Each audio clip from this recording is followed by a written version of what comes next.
got to say that the journey that we've been on has been long, it's been perilous, it's been incredibly ingratiating, where people have been so kind and compassionate and meeting the needs of our displaced citizens. But now we have a place called home. And when people come home, I am so excited to be able to give them the warmest welcome possible. And when we think about all of that wonderful support that we've received when we're out of the community, what I have to ask our citizens now is that when you come home and you know it's going to be different, and some of us have fared better than others, I know that we were a strong, good-hearted community before, and I know that because we've received so much, what I hope is that when we all come home, we help and support each other through this next phase of our journey. All I can say is welcome back, family and friends and citizens of Fort McMurray. I'm so proud to have our home open again so we can get back to the business of life and enjoy ourselves. I would just say this, please act safely, act maturely, make sure that we do things right, and help your neighbors, help your friends, because we're all going to need to be in this together, because we are in this together. So if I can do anything to assist you, send me a message on Facebook or Twitter, or just give me a call. I'm here for you. That's what I do for a living, and I'm more than happy and proud to do it for you. So please let us know whatever we can do for you, and just take your time, enjoy yourself, and be safe. The Birchwood Trails, beautiful, breathtaking, and exquisite. Yet if the Fort McMurray wildfire reached these trails back in early May, it could have meant the end of Timberlea and Thickwood. It was an act of heroism which protected these trails. You know, Birchwood Trails is a main priority for us, and we were getting beat all over town. The first day, we're getting beat all over town, but we will not lose Birchwood Trails. Had the wildfire reached the trails, 60% of the city would have been lost. It would have been devastating. Sources within the RMWB had already assumed it was about to happen and were bracing for the unthinkable. The risk of Birchwood going up, I don't know what the number would be for loss. It just wasn't an option. We just could not lose Birchwood Trails. So the firefighters fought the fire for 2 straight days, and with the fire just about to break the entry point to the trails, the fire department had to coordinate a plan with the aerial water bombers. But the pilots couldn't see a target, so a little piece of fabric ended up being the hero. The pilots on the airplanes, they needed a target to drop on. And the guys took their helmets off their head, and they're yellow, and they threw it into the trees. The tankers made another pass, still didn't see it. So then I just threw I just threw the order out there. You need to create a target for these guys. Through their own initiative, they come up, and yeah, there was a blanket that we hold in all the trucks, and they put it in there about 300 yards. They splayed it out, and fortunate enough, the third pass on the tanker group, of course, that was going to be their last pass because they were running low on fuel. So this was it. This was do or die, and the guys made a target large enough that they didn't miss, and the tanker drops started happening. Boof, boof, boof. And saved Birchwood Trails that day. Call it motivation or innovation, a battle was won at the Birchwood Trails by the Fort McMurray Fire Department. Unfortunately, the beast destroyed the red tarp, but it will be a symbol for this city for many years to come. The Birchwood Trails was our trophy. The Birchwood Trails was our motivation. We hadn't lost our Birchwood Trails. For the unsung heroes and being Fort McMurray strong, I'm Doug Roxburgh.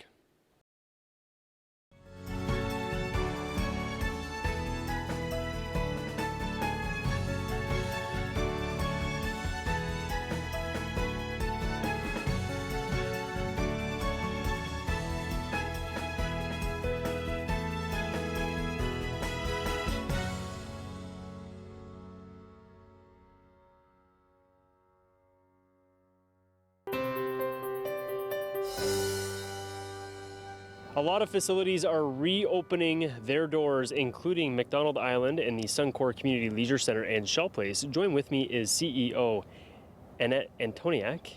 And there are some big announcements here at McDonald Island, aren't there? There are. We're delighted to be open, reopened today. So our aquatic center is open, our fitness facility is open, our badminton courts, and we hope to open the climbing wall and squash courts next Monday. And Zach Community Center will be open on June 20th as well, which is we're really excited about. But the biggest news is that it's all free for 2 weeks. Our golf course opened last Wednesday, and that also is 2 weeks free golfing, unheard of. And then the other program that we rolled out today to huge success, we were actually sold out before noon, was our My Camps that is proudly sponsored by Scotiabank. Okay, before you get to that announcement, we're going to talk in depth about the Scotiabank announcement. Okay, I'm just going to leave the crowd hanging on the edge of its seat for that. I just want to get back to the 2 weeks free for all residents. They can just pop on down? They can. They'll be given a 2-week registration. That will last them, obviously, the full 2 weeks, and the same with golf. Well, that's fantastic, because I know over this past month and a half, we've all been getting a little pudgy around the waist. So having those recreational facilities open is a huge relief. But let's get back to the Scotiabank announcement for the My Camps and My Kids.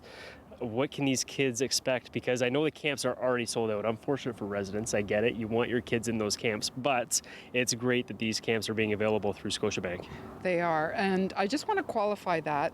That was the first round of registration that is full. We have the second round of registration that'll happen next week, and I want everybody to know that we're continuing to work with Scotiabank, and we might be coming up with some new programs. So people need to stay tuned. I'm glad you clarified that, because the news filters very fast, and having that second round of registration open for the kids of Wood Buffalo is phenomenal. Thank you very much for joining us, Annette. Before we go, anything else you want to add?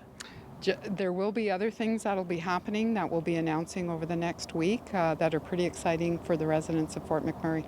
The cliffhanger is there, Fort McMurray, and it's at the beautiful Shell Place in the Suncor Community Leisure Center here at McDonald Island. We have more re-entry information right here on Fort McMurray Strong. We got? I just got one person, so small, one woman. Okay. It's a pretty amazing feeling that we've been waiting for, working for about 2 weeks now, and it's going pretty well. The Wood Buffalo Food Bank reopened its doors on June 11th for the first time since the evacuation, but not without anticipating a high number of clients expecting to utilize its services. We're preparing for 1,000 families this month, where we've been kind of averaging around 500 families a month prior to this. We're hoping that doesn't happen. We're hoping that people are in a good enough position to be able to take care of themselves, but we're also we're preparing for that, and we're telling people, you know, like, put your pride aside. You've suffered enough. Don't make food another hardship for your family and yourself. Higher than normal client usage isn't rare for the executive director. Johnson saw a large increase in families utilizing the food bank services in 2014-2015 due to the economic downturn and the drop in the price of oil. We had experienced a 72% increase in 2015 over 2014. January, February, and March, we were between kind of a 40 and 50% increase each month over the same month last year. It was already really tough to do what we were doing. We had extended our hours because clients were waiting 2 weeks for an appointment. So we had increased our staff team and extended to 12 hours a day, 5 days a week. And so it was already a really tough situation. To make a tough situation worse, upon arrival to the food bank on May 28th, Johnson and her staff had to throw away any food item that wasn't in a can. The team discarded over 53,000 items of food. But luckily for the social service, they've had a little help from down south to prepare for the influx of clients. Food banks throughout the province have been raising food for us through the whole month of May and continue to do so. And so we actually have a warehouse of food in Leduc, a 30,000 square foot warehouse that we have access to. We also have a lot of corporate food partners who are sitting on stock for us. The Calgary Food Bank is sitting on stock for us, and the Edmonton Food Bank is sitting on stock. That will be shipped up the highway as we need it. 3 tractor trailers of food have already made the trip up Highway 63 to the Wood Buffalo Food Bank. And in regards to the expected rise in usage, the food bank will reassess the situation in August. For Fort McMurray Strong, I'm Craig Momney.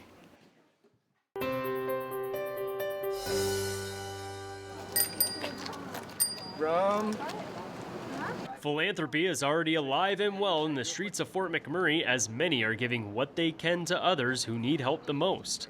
Adults usually have an easier time fending for themselves and kids, so it's the children who are receiving the love from many people in the community. It all started with one little boy with one little bike from Brooks, Alberta, who wanted to help. My son said, "Mom, can you take this bike to Fort McMurray? And I don't want anything for it, but just bring it." So I brought it, and he was, concerned that the schools were closed, there was no parks, the houses were burned, kids' bikes were gone, their friends were displaced, and he just wanted to get a kid out on a bike. It's hard to describe the feeling of a kid on a bike, and even though I'm old and I got a bad memory, I remember what it was like, the freedom that you felt when you got on a bike and you're out riding around with your friends. And when Debbie decided she wanted to do this, I said, all right, do it. I'll fix bikes. I'll do whatever it takes to help make this happen. Fort McMurray has always been known to be one of the most giving communities in all of Canada, and despite the tragedy, the motto continues. Law enforcement officials have also stepped up and even stopped what they're doing to also lend a hand. Kids are already coming in, they're grabbing their bike, and it's absolutely awesome to see. You guys have a wonderful day. Thank you guys so much. You're very welcome. Can you say thank you? Everybody's pleasure. Some youngsters may not realize the severity of the damage until they're older, so keeping them entertained, active, and happy is a small step in the recovery process. For Debbie Perini and Lloyd Renton, they know the region of Wood Buffalo is a happy place to live, and they want to pay it forward because their own flesh and blood would do the same. Our son, he was saving other people's homes while his burnt to the ground. And he's not the only one. There's lots and lots that has that story. I can't imagine the grief that those people are going through. So if we can help in some small way to help relieve that grief and stress, yes, only too happy to do it, you betcha. You just have to give back. Whatever you can do, if there's something you can do, you just do it. It's just what you do. It's the right thing to do. Watching the community roll back one wheel at a time, I'm Doug Roxburgh, and together we're Fort McMurray Strong. You guys have a wonderful day. Thank you.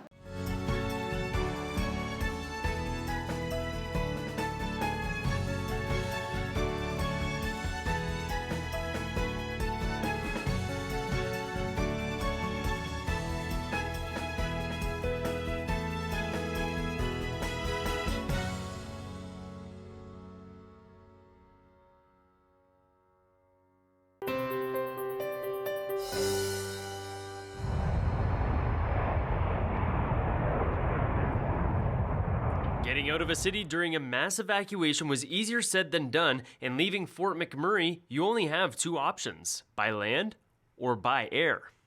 For those going by air, WestJet was one of the companies who stepped up to assist the people getting to safety. The Tuesday when everybody was evacuated, we had canceled our service out of Fort McMurray. The next day we went in and we had, because a bunch of people were stranded at the airport, so we put 3 flights in, and basically anybody who was at the airport at that time, we get on the aircraft. We want everybody to get to safety. So it was a little bit of just like whatever needs to be done to get everybody out, we did. WestJet didn't just help those at the airport, as many residents were stuck north of town at the campsites provided by the oil sand companies. So with the support of Shell and Suncor, WestJet was able to get more workers, children, and pets to a safer environment through their chartered flights program. So anybody who had arrived at these camps, we weren't charging them, but it was definitely being paid for by Suncor and Shell to, it was helping evacuate their staff, and then anybody else, including, children and a lot of pets. I'm sure you saw the social media feeds around the dogs on the plane. Anybody who showed up, get on the plane and we're going to get you out. Getting out is just half the battle, as residents do have to return. So commercial airline services like Air Canada and WestJet have resumed operations and are doing everything they can to ensure residents make it back to Fort McMurray with minimal concerns. We're making adjustments in different markets right across the country, adding more seats into Alberta, so those people that went back to Atlantic Canada, for example, we're now getting them back into Alberta to pick up their cars. We do have a 25% promo code for flights up until July 31st. We have waived all baggage fees for people who are returning to the area and to Fort McMurray. We've also waived the pet kennel fees. We've worked with Transport Canada to ensure that anybody who did leave the area that doesn't have ID, that they will be able to fly. We just recommend that they get to the airport with extra time to make sure that they can have a full screening before they get on the flight. So getting back will be made easier by the airlines as core infrastructure continues to be improved upon each and every day in Fort McMurray. The airlines will be doing what they can, and our Happy Air service has resumed to the north. We'll just keep supporting this story and these great people of Fort McMurray. Everybody's hearts have been with the community since we saw the devastation occurring at the beginning of May, and we're very proud to be able to support your community during this devastating time, and we're going to be here for you for the long term. With an eye on the skies and being Fort McMurray strong, I'm Doug Roxburgh. Nerdvana manager Ashley Lawrenson was evacuated along with the rest of Fort McMurray on May the 3rd. But it was on May the 4th, which happens to be International Star Wars Day, that together with a friend, she combined her love for the region and the movie franchise to create a symbol for a community in crisis.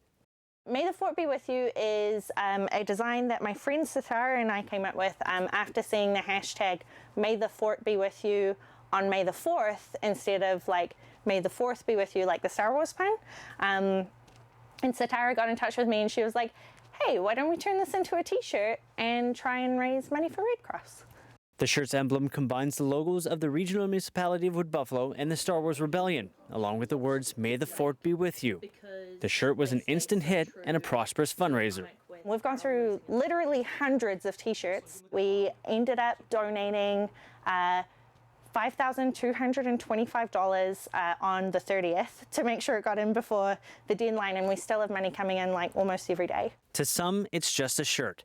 But for Lawrenson, it's a symbol of unity among McMurrayites, as well as a therapeutic project which took her concentration off the recent events back home. I was glued to the news for days, just watching about it. So actually coming away from it and doing something else that was, occupying my mind for a little while actually felt really healthy at the time, as well as I just think it's so important for us to do whatever we can. And I mean, the shirt, it shows solidarity, right? I've seen other people wearing it in Calgary and in Edmonton and, giving them a wave and they're like, hey, nice shirt. And I'm like, yeah, nice shirt to you too, kind of thing. The shirt is still available and can be found on Lawrenson's Etsy page. By purchasing the shirt, Lawrenson says it's more than just a contribution to relief efforts. It's a donation going to Red Cross, but you also get a little memento to remind us of what happened and to show support for all of the people of Fort McMurray too. For Fort McMurray Strong, I'm Craig Momney.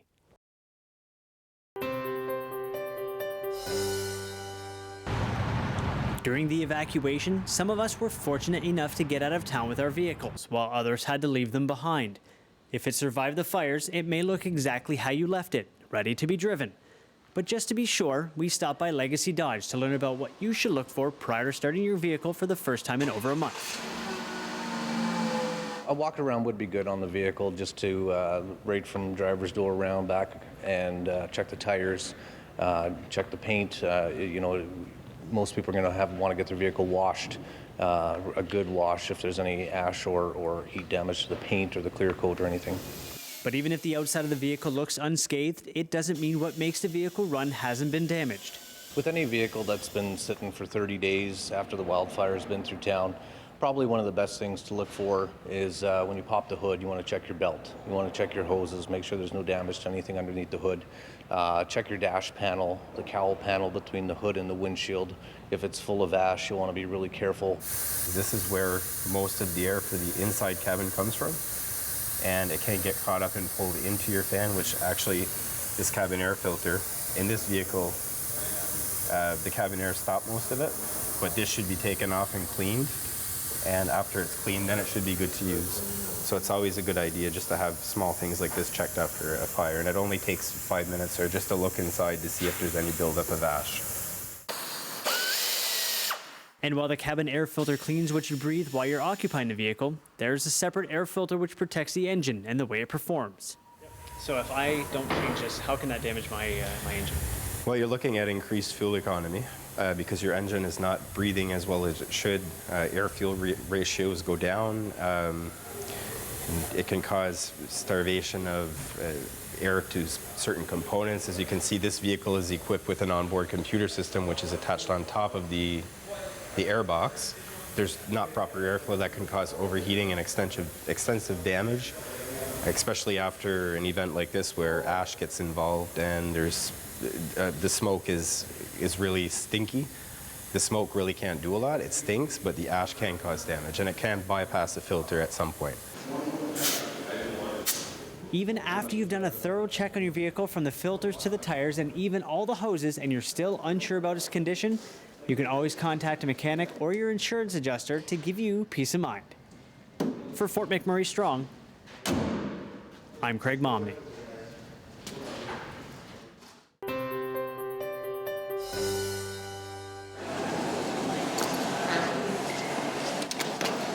Air service in any community is an absolutely vital component of a community's economic viability, and so we've been prevented from doing commercial service for obvious reasons because of the firefighting for over 5 weeks. So the phased re-entry of that service is just a huge milestone for the community and for our airport authority and all our partners. Commercial air service is back in Fort McMurray as many residents are making their return home.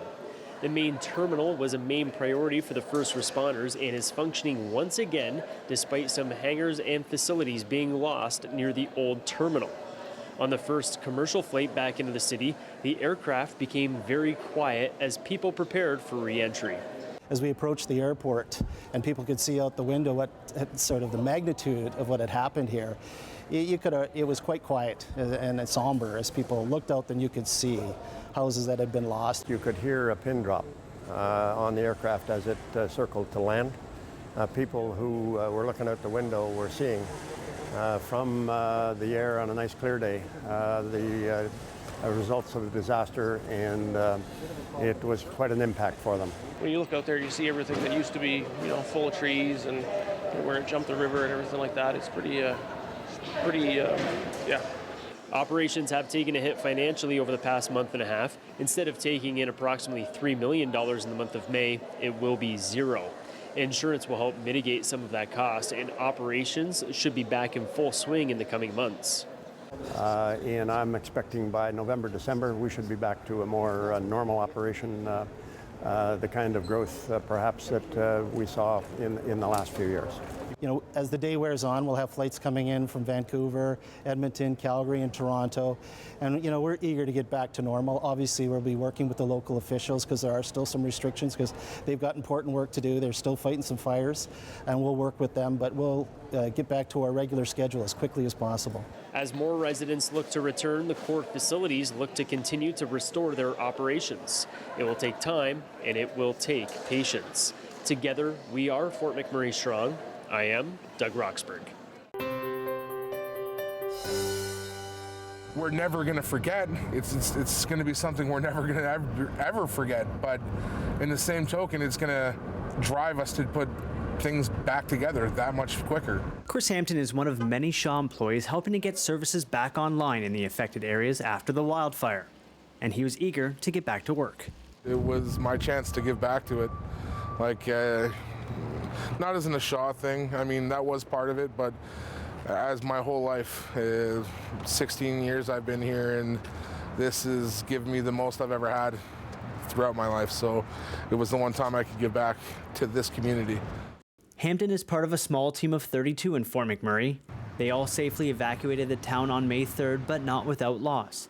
The homes of 4 employees, including Hampton's, burned down during the blaze. Hampton may have lost everything, but his spirit is still intact. I'm not the type of guy that's gonna sit around and say that's not my job or leave it to somebody else. It's like, hey, we're here, let's do this, let's do what we can. And like I said, it's my chance to pay Fort McMurray back for all the things that it's done for me. A lot of those people who lost their houses were the first to raise their hand and say, I want to get back, I want to help rebuild. We need to be there for our customers. And I think it was important for everybody to get back and help out as much as they could. Known for their assistance in recent disasters like the floods in southern Alberta, Hampton says Shaw has been a big part in supporting those affected in Fort McMurray, and feels the company he works for looks at his customers more like a community than just a name on an invoice. Shaw really sees our community as a family, not as individuals and people that just give us money for a product, right? I think we're a little bit more invested into our community than that, and that's what I love about this place. A sentiment shared by fellow Shaw employee Colleen O'Hara. We know what Fort McMurray is. Fort McMurray is not just the oil sands. Fort McMurray is a community. It's a home. Whether we have a home or not, welcome home and Fort Mac is back is so much more than just work. You know, it's community, it's pride, it's our homes. This is home, and this is where we belong, and this is where we will rebuild. Sometimes people ought to think this is a transient town. You know, people come here for the work, but it's not like that. It's more than that.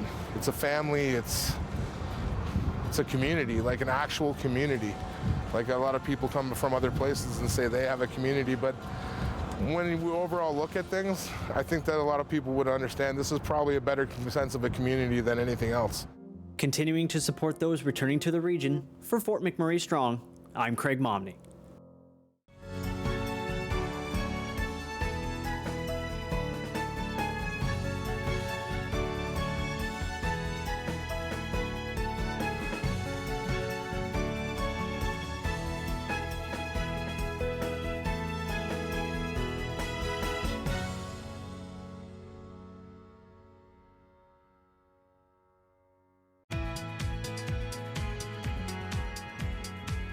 We want to send a representative to each home and business. When we get there, we're going to have them do a safety inspection of all the gas appliances at that location. So they'll go through everything, make sure it's working properly, then we'll relight that customer. The way that we're asking people to contact us is through atcoresponds.com. They can fill out a form. They fill out that form. It goes into our call center and our dispatch. There are other ways though. We recognize not everybody has internet access, so they can also visit the welcome centers in Fort McMurray, and we have representatives at each one of those welcome centers to help people through the process, make sure that they get their service restored quickly and safely. So after you submit the request to have us come out and do a relight, put that placard in your window, someplace visible that our staff can see from the street. And as we're going through a neighborhood, if we see that placard, we're going to come to your house and we're going to get you relit. We're doing the exact same thing for businesses. Businesses call in, go through the same process. We'll show up and we will make sure that things are safe. We'll do the inspection and we'll get them back up and running. Well, what it really will help us do is be more efficient at getting all those relights. They'll be able to go into a neighborhood, they'll see the placards, and they'll literally be able to go house by house, which really helps us be more efficient and helps people get their service back sooner. We are working closely to align with the municipality's schedule. So as they let communities back in, we're resourcing to be able to meet the demands of relights in those communities. Over the next week, we're going to have a large number of staff in the area being prepared to get out and visit all of those customers. Our people are trained. This is what they do every day across the province. They're the experts in the field, and we really want to go out. We want to make sure people's homes are safe before they get gas service restored to them. We want to come out and help them do that, and there's not a charge for us to come out and do that for people. Really proud of how everybody across ATCO has come together and supported this, whether it's the people working directly in Fort McMurray or the people back in our other operating centers supporting this. It's been fantastic, and we are really proud of how it's come together, and we've really enjoyed working with the municipality to make this a coordinated response. Really, the best thing people can do is go to atcoresponds.com. It has all the information they're going to need regarding restoring their gas and electrical service in the Fort McMurray area.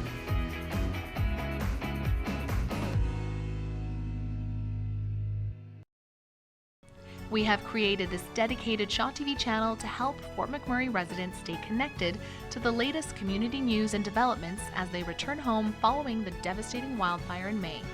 If you have important information or a story idea, please contact edmmc@sjrb.ca.